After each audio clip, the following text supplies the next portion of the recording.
guys, welcome to this episode of Outspoken. We're one man short today, but that's okay. We've got a lot to talk about. As you guys know, there's been a lot of developments this week in the world of politics, just like every week. The most controversial thing to come out of this week was the reversal of the sanctions Obama put into place to protect transgender kids from using the bathroom. The executive order that Obama had put in was a law that protected all trans people and allowed them to use the bathroom of choice with the gender that they identify with. And now a lot of people are saying, particularly white right-wing people, don't like this because they think that you should have to use the restroom with the gender that you were assigned at birth. I personally saw this coming, but it's kind of like, isn't he, again, another lie? Because I actually remember, even though I was never ever a supporter of Trump and his administration, when they were campaigning, one thing he did say very clearly was that I will do everything in my power to protect the LGBTQ people, and he held up the flag, exactly, waving that rainbow flag. To me, this doesn't come as a shock. It's not the first time the dude has lied about something or went back on his word. I just kind of feel like, okay, so now it's actually happening. What do we do from here now? Because this is affecting our community. Trans people were very much a part of our community. It's very unfortunate that he went back on his word, but then at the same time, it's not him who's running all of this. It's President Bannon. President Bannon Pence. Bannon Pence and Trump is kind of the three-headed snake, I think, but with Trump being just sort of the face of it. Yes, like the orange, it's like a three-headed Cheeto man. Yeah, exactly. Just running around. But it's not really, him who's making these decisions. Trump is a guy who grew up in the Bronx, New York. Was Bronx or Brooklyn? He grew up in New York, though. Somewhere. The melting pot of the world. Yeah. So I don't think he is this homophobic, racist man who hates trans people. I'm pretty sure he's probably hooked up with a couple trans hookers. But it is very disappointing that he will not, stand by his word. But you made an excellent point with that. I just feel like his administration is particularly the one that is behind this order that he's putting in. Yeah. He has Mike Pence, who's his vice president, who is all about, conversion therapy and, taking away LGBT rights and whatnot. So it doesn't really shock me that this is happening. I just don't understand why Trump would go back on his word. This was part of his thing in his campaign. He really appealed to a lot of people. Well, there are gay people that are more conservative and that did support Trump, and we've gotten a lot of flack from them. Well, don't say conservative and point at me and then say support Trump. No, I know. He does not support Trump, but he's more, some more conservative. I am more there are conservative, gay men who support Trump. This is sort of the first real attack on our community. And so I wonder, what do you guys think more conservative gays are going to think about this? Do you think they're going to start opening their eyes, or do you think they're going to justify this somehow? Well, speaking of conservative gays or conservative trans idols, Caitlyn Jenner. Caitlyn Jenner spoke out. Caitlyn Jenner spoke out. What do you guys think about that? What do you guys think about the statement that she made? I mean, I guess it's always better late than never. You know what I mean? And there's already been that controversy with Caitlyn Jenner because she was just so ignorant in the fact that, sweetheart, you never really lived the life fully as a trans, generally what a trans person has to go through in our country, you know what I mean? But I respect her in the sense that she did call Donald Trump out on it, so I can't get mad at her for that. But it's not so much to me about paying attention to Caitlyn Jenner. Take, for example, Gavin Grimm, who was a young trans student who was forced by his school to have to use his own restroom and not allowed to use the men's restroom because that's the gender that he identifies with. And they basically, set him apart from the rest of his peers. He's not able to use the restroom, and he's fighting it right now. Laverne Cox brought that up at the Grammys. She said, #support Gavin. So he's kind of the one that got the ball rolling on, just on paying attention to the issues of transgender students being bullied in schools and being discriminated against in schools. He's sued the Supreme Court, or he's in the process of doing it right now. Yeah, he's the third trans teen or young person to sue the Supreme Court for the bathroom issue. Now, people are saying they have a big problem with this whole trans bathroom thing, but you probably have used the bathroom or restroom, I should say, with a trans person, didn't even know it. Right. Who's really, you're in the restroom, who's really paying attention to who's there or not? Unless you're cruising the restroom, which is a different story. Put that hand under that stall. Listen, you're right. But you never know. So you don't know what these people always look like, or not everyone is so passable. And if they are passable, you're probably not paying attention. So.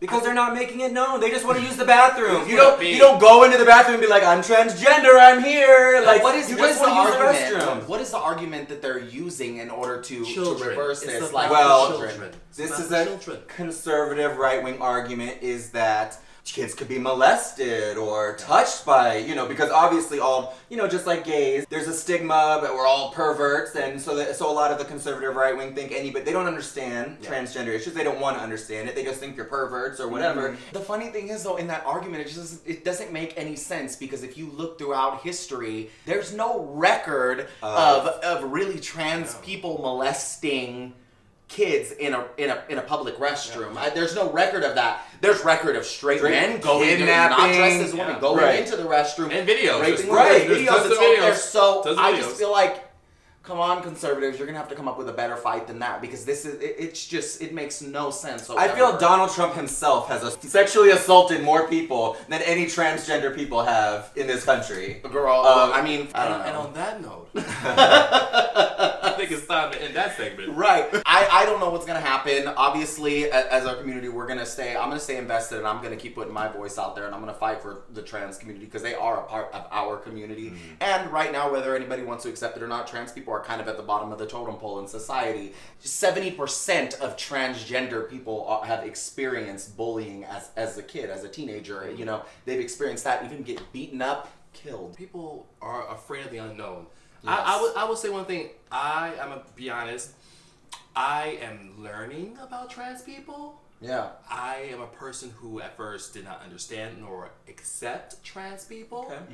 And I am learning to be tolerant. But that's all I feel like we could ask for as a community. Like, you don't have to understand it right away, but just the willing to want to learn about it, I think makes a difference in it. Even like for parents that when their kids come out to them as trans, let alone their kids coming out to them as gay, like as a gay person, as someone's part of the LGBTQ plus community, I don't expect it to always be easy for everyone, or expect everyone to understand it right off the bat, because this is something that society has never really talked about. That is respect. Exactly. Respect, and kind of learn some empathy. I feel like there are a lot of right-wing conservatives who will use their religious values as a way to basically validate the reversal of these laws and take away these rights for trans people. Is there any validity to that? Would you say? Is there anything in the Bible? There is. The Bible does speak about men dressing up as women and that being a little bit perverted and a little bit an abomination. Okay. So that is in the Bible. The Bible is up to interpretation. Yes. Really, it really is. It's based on everyone's individual life in a way. So we can't take that particular scripture and apply it to the trans bathroom thing, because these people have to have a right to actually live. You know what I mean? Yes. You can feel however you want to feel. I can feel however I can feel about trans people, but they have the right to live and have lives of normality. Exactly. Thank you. Betsy DeVos actually was opposed to lifting these sanctions for the transgender youth, which was kind of a surprise. That was a surprise to me, big time. It surprised me. Just because she just seems so unqualified for the position that she's holding. She still is, no matter what. She's unqualified, but at least she has the common sense to know, like, those this are is something that basic human protects rights. people. Maybe she has like a tutor or somebody who's like trying to help her out, make her understand. I will say this: it shows that women, because she's probably one of the only female who has a high position right now in his cabinet. Yeah. Shows that women, are a little bit. They're willing to change and kind of like really be more agreeable with things. I mean, that's how I hope so. In theory, but how many women voted for Trump? White women. How many white women are still very conservative and backwards thinking? But I'm happy Miss Betsy. Yeah. She finally did one thing. One thing we right? can agree with. One thing. Overall, this is the way I look at it. It's funny because the further we go into this whole, Trump's presidency, I'm starting to really see it for what it is. This is the way that I look at it, is that everything that is happening right now isn't necessarily Donald Trump's decisions, I don't think. I think in some sense Donald Trump is a puppet in this whole ordeal. I think conservative right-wing people played on that with his presidency. They're like, here's this man who's a celebrity who is thirsty for power, thirsty for fame, Right. and they played We'll on get that. him elected. And they basically used him as a puppet, you know, to maneuver their way in through the system to push in their ideologies and what they want to enforce in our government and society. They probably, you know, said, if you go ahead and do this, we'll give you a year's supply of lace front wigs. Hey, Plenty you know, if I was Donald Trump, plenty of I Aquanet. But it's true. I mean, we said that even before he was elected. That I don't even think he has all of these views necessarily personally or whatever. You know, he doesn't give a shit about all of this stuff. It's money, it's fame, it's the power of it, And it's it's the winning fun. of it, it's the Democrats' fault just as much as it is the Republicans' fault for how they handled the election and everything. And now we've just got to do what we've got to do. It's everybody. No, it is. It's a wake up call. Everyone needs to wake up and look at themselves and say, what did we all do as a country that we would let someone completely unqualified be the face of the alt-right, and we all get screwed in the end. What we can do is, you know, as people that are part of the LGBT community, or even if you're not, straight people who believe in our rights and look at us as equal human beings with the rest of the world, there's ways that we can make our voices heard even through this whole ordeal, you know, like calling up Call the your House, senators.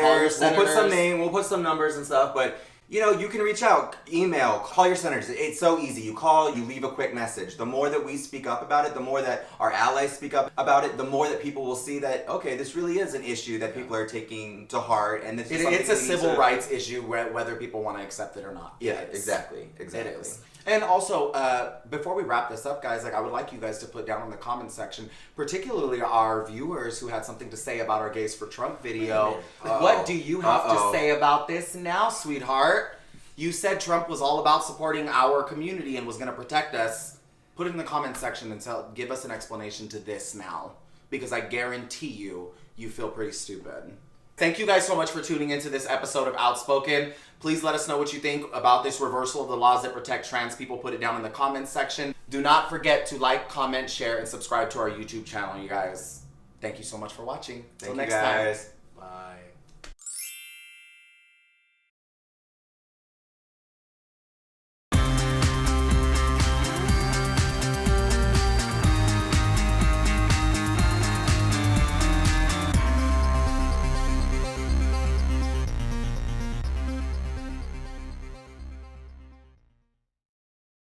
Everybody loves dick. Dick is good. End it. What she said.